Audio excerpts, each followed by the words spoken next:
Now, if you don't recognise his face, his music may be more familiar.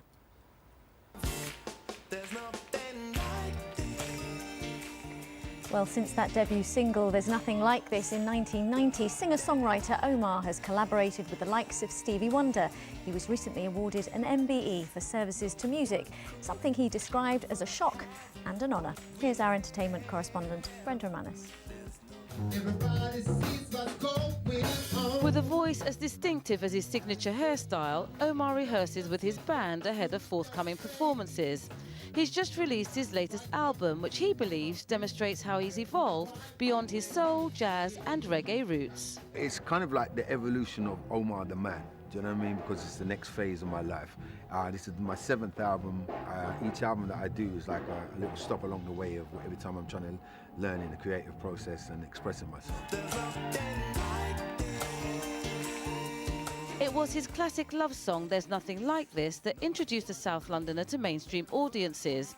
And 23 years later, it's a tune still constantly requested by fans. It was the one that kind of put me on a world platform, you know. I'd actually been releasing music previous to that, about 5 years, on my dad's conga dance label. But that was the one that kind of pushed it over the edge and went international. And that is the one that everybody knows.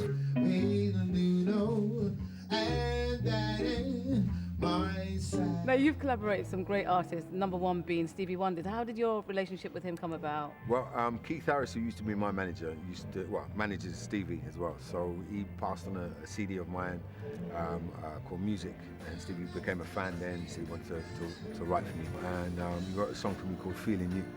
And yeah, it was a blessing, man, because that's you working with your idol. You know, I've been listening to him since I was 7, 8 years old.